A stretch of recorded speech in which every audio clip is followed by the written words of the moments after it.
Hello friends, welcome back to my channel. आज आम 38 size 4 tucks belt blouse cutting करवा। मेजरमेंटा स्क्रीन ऊपर अच्छी। आपन जदि यार स्टिचिंग वीडियो देखिया चाहते कमेंट करके जनइबे। प्रथमे देखंतु आम बैक साइडटा कटिंग करवा। ए कपड़ाटा देखंतु मो मझिरु पूरा फोल्ड कर देइछि। तो एबे देखंतु आमे एबे लंबा नबा। हमर लंबा आपनकर जहा थाउ 1 इंच सिलाई मार्जिन पे नेबे। तो मोर एठी लंबा अछि 14 इंच, मुझे 1 इंच सिलाई मार्जिन पे नेली। तो 15 इंच रे एठी मु चिन्ह देली। तापरे शोल्डर जेहेतु आम डीप नेक रे करूचे तो शोल्डर एठी 5.5 इंच मु देली। देखंतु एठी 5.5 इंच रे चिन्ह देली। तापरे एठी देखंतु आमे आर्महोल रो चिन्ह दबा। आर्महोल पे मु एठी 5.75 माने 6 इंच रो 2 पॉइंट कम नेइछि। तापरे एठू हमर छाती रो जो चेस्ट रो लाइनटा दबा। तो छाती अच्छी आमर 38 रो 4 भाग भागे हूँ 9.5 इंच आउ 1.5 इंच मु सिलाई मार्जिन देइछि। कारण यहाँ आमर अस्त्र वाला ब्लाउज नुहे, नॉर्मल मतलब प्लेन ब्लाउजटा। तो ये से 1.5 इंच। जदि आप अस्त्र वाला ब्लाउज करेंगे तो 2 इंच देवे। तापर ये अंटा देखूँ मोर अच्छी 34 ता 4 भाग भागे हूँ 8.5 1 इंच पछपटे जो टक्स दिया हुए तापे आउ 1.5 इंच सिलाई मार्जिन। एतिकी आमर हूँ रहिला जो अंटा चिन्ह आउ यहाँ ऊपर आमर रहा छातीर चिन्ह। ये सब मार्जिन दिगला। दिहला यू आमर टक्सटा पड़ो। तो ये जो 9.5 इंच रही चिन्ह ये आमर टक्सटा पड़ो। तापर देखूँ ये मार्जिन लाइन गुड़ाक मुदेली। तापर देखूँ ये आर्महोल गोले 1.2 रे चिन्ह दबा। ये बेसी दबानी, बेसी देले कौन हम आमर काख पाखे आमर कपड़ा जमा हम। तापर ये देखूँ 1/2 इंच तलू को मु डाउन करदेली। यहाँ आमर ये हूँ आमर पछपटे जमी कपड़ा जमा न हो। तापर बेकर चौड़ा पे मु 2.5 इंच नहीं आउ लंब मु नहीं 10 इंच नहीं आउ चौड़ा 2.5 इंच। आप 3 इंच नहीं पारे भी किसी असुविधा नहीं। तो ये देखूँ मु गोल शेप करदेली। आप चाहिए कौ भी डिजाइन करें। तो ये देखूँ कांध आमर 2-3 पॉइंट डाउन करदे। देखो ये आमर जेहेतु डीप नेक होमर डाउन करदे। तापर एबे टक्सटा दबा। टक्सटा सब बेले आमर जो बेकटा होता है ता तलू रहिबो। तो ये देखूँ मु 4.5 इंच टक्सटा दौची। आमर बेकटा जो डिजाइन गोलटा होता तलू को टक्सटा टिके रहिबो, ता ऊपर को जीवनी। तापर एबे आमे इटा कटिंग करदबा। तापर आमर फ्रंट साइडटा कटिंग करवा। तो देखूँ आमर कटिंगटा को भली भाबे होउची। एटा आमर बैक साइडटा कटिंग होगला।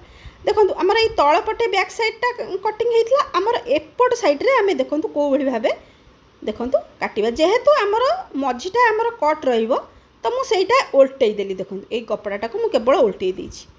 देखो ये कपड़ाटा किंतु ता ये साइड गुड़ा देखो तेरछा अच्छी, साइज नहीं कपड़ाटा। आम कौन करवा आग टिके नाकु मार्जिन देकी कपड़ाटा को फास्ट साइज करदबा, नले आमर सिलाईटा भल हेनी, फिनिशिंग आसबनी। तो देखो मुझे कटिंग करी कपड़ाटा को साइज करदेली। तापर ये देखो 1/2 इंच रु टिके कम कपड़ा मुझे एक्सट्रा नहीं आमर हुक पट्टी काजपट्टी पाई। तापर आम ये ब्लाउज कपड़ाटा को जो बैक साइडटा को रखा।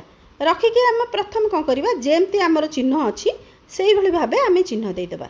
आ कौन सब ये एक्सट्रा निहब देखूँ ये तले मु 1 इंच एक्सट्रा नहीं आमर फ्रंट साइड पे। ये आउ 1 इंच आमर एक्सट्रा निहला। एबे देखूँ आम साइड्रे कौन एक्सट्रा नबा। तापर देखूँ आर्महोल पे ये 5.75 जमती आमर बैक साइड्रे देदेली। एबे देखूँ छातीर चिन्ह दबा 9.5 इंच आउ 1.5 इंच सिलाई मार्जिन। आपड़ जदि 2 इंच देते से 2 इंच ही देवे। तापर आम ये टिके एक्सट्रा नबा। तो ये आम 0.75 माने 1/2 इंच 2 पॉइंट अधिका नेले तले आम कौ हिसाब से बढ़ेबा। देखो तले कौन करवा आमर अंटा आपणकर जहाँ थी 4 भाग भागे जमी आम 34 अच्छी 4 भाग भागे 8.5 आमर 1.5 इंच सिलाई मार्जिन आउ एठी 1.5 इंच मु टक्स पे नेली। जदि आप 2 इंच टक्स नेबे ताले 2 इंच रे 2 इंच चिन्ह देबे। एतिक आमर मार्जिन। तो यही हिसाब रे आमे करिबा। एबे आमे एई पार्टटा को कटिंग करिबा। तापरे बाकी रो सब चिन्ह सब आमे कटिंग कर साला परे दबा। तो देखंतु आमर एई पार्टटा भारी गला। एबे आमे कोन करिबा फास्ट आमे आर्महोलटा को ठीक करिबा। आम फ्रंट साइड आर्महोल पई आमे केमती ठीक करिबा। देखंतु एठी आमर एटा भल भाबे देखिदबा आमर जेमती 5.5 इंच थिबो शोल्डर। तापर आर्महोल पे ये भीतर पटरू आम 1/2 इंच रे चिन्ह दबा। तापर ये गोटे आम लाइन पकेबा। देखो एमती तेरछारे लाइनटा देबे। एमती कले कौन हम आर्महोल पाखे आउ कपड़ा आमर जमा हेनी।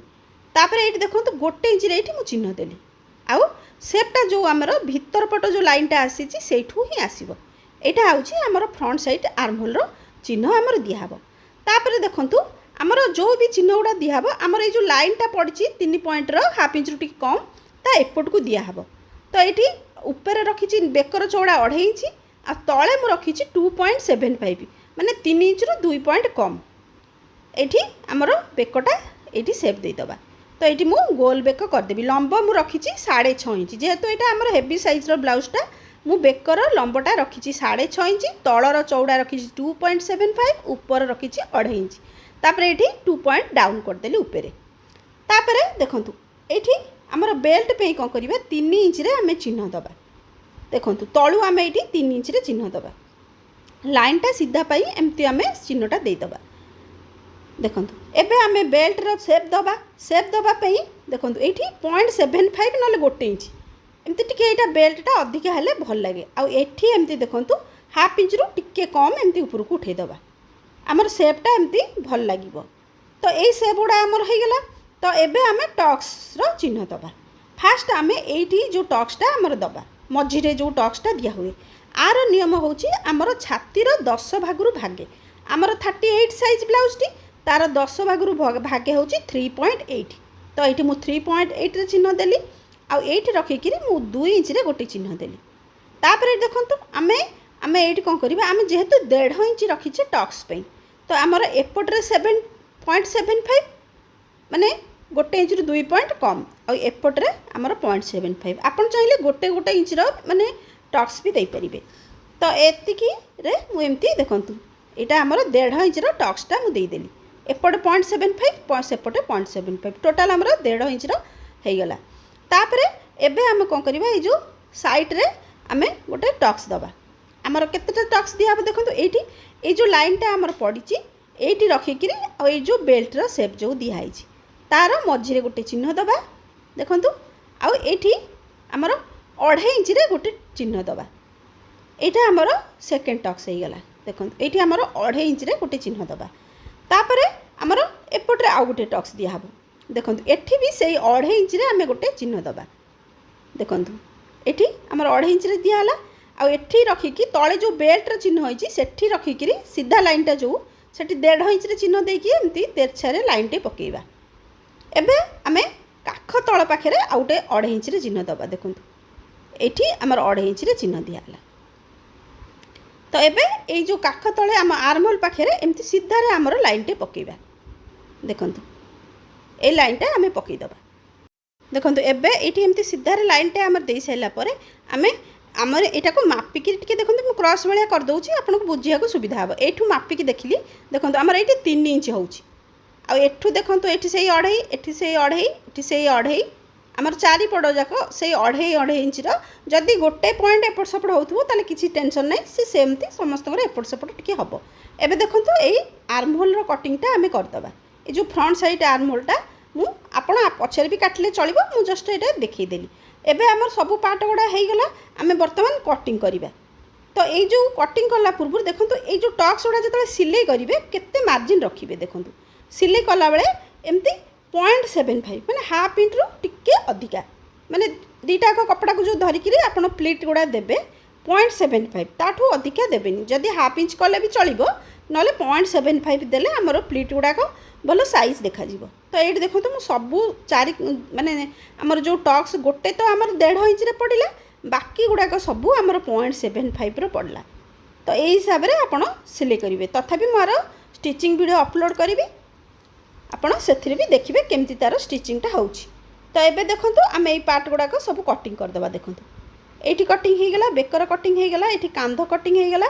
एबे देखो यहाँ आमर जो 1.5 इंच एक्सट्रा सॉरी जो प्लीट पे जो 1.5 इंच थी सहीटा को काटिदेली खाली कारण ये तले तो आमर प्लीट दिहबनी बेल्ट्रे तो सहीटा को काटिदेली आ यही पार्ट गुड़ा देखो एपट्रे मुझे रखीदेली। एबे आम बैक साइडटा नबा देखो यू एतिक मापिबा केते आमर 9 इंच रु 1 पॉइंट 2 पॉइंट कम अच्छी आम हाथ काटिबा जेते बेले आमर सहीटा मन रखिबा। तापर देखो ये बेकटा मु कटिंग करदेली तापर ये कांध जो कटिंग करदेली। एबे देखो हाथटा करने एमती कपड़ाटा को 4 फोल्ड करवा। देखो जेहेतु मोर ये बॉर्डरटा अच्छी तो मुझे कौन करी मोर कपड़ा जेहेतु 9 इंच 1 इंच सिलाई मार्जिन 10 इंच होनी तो मुझे कौन करी आग बॉर्डरटा कटिंग करदेवी बॉर्डरटा आमर पछे जॉइंट हम ना देखो मो कपड़ा मत जॉइंट करा पड़ता था मुझे करी मत कपड़ा हाथ में जॉइंट करा पड़ोनी तो ये तलटा देखूँ असाइज अच्छी मुझे साइज करदेवी देखूँ ये तलुटा मुझे साइज करके आप सीधा करदे कपड़ाटा आमर सीधा हेल्ले फिनिशिंगटा भल हम तो देखो ये सीधा करदेली आ लंब जहाँ थब तार 1 इंच सिलाई मार्जिन तो मोर ये लंब अच्छी 6 इंच 1 इंच सिलाई सॉरी 5 इंच लंब अच्छी 1 इंच सिलाई मार्जिन आ चौड़ा टोटाल मु रखी हाथर 9 इंच आम से मापी 1 इंच सिलाई मार्जिन देले 10 इंच ये लाइनटे मुझे पकईपर ये देखो 2 इंच गोटे चिन्ह देली आठी मोहरी चिन्ह आ 1.5 इंच सिलाई मार्जिन आठ ऊपर रखिकी मु 2.5 इंच चिन्ह देती तापर एमती सेपटा टिके डाउन करदेली तापर फ्रंट साइड आर्म होल पे आम गोटे सेप दबा ये 1 इंच चिन्ह देकर एमती आर्म होलटा सेप 1/2 इंच डाउन करदेली तापर देखो यहाँ जेहेतु आमर प्रिंटेड कपड़ा देखो यहाँ सीधा ता तले भी आमर सीधा माने ऊपर पटटा उल्टा तल पटटा उल्टा तो सही हिसाब से आप फ्रंट साइड गोलेटा कटिंग करेंगे देखिए करेंगे ना गोटे हाथर दीटा साइड आमर कटिज माने ऊपर पटटा उल्टा पट तल पटटा उल्टा मझी दीटा आमर सीधा पट तो ये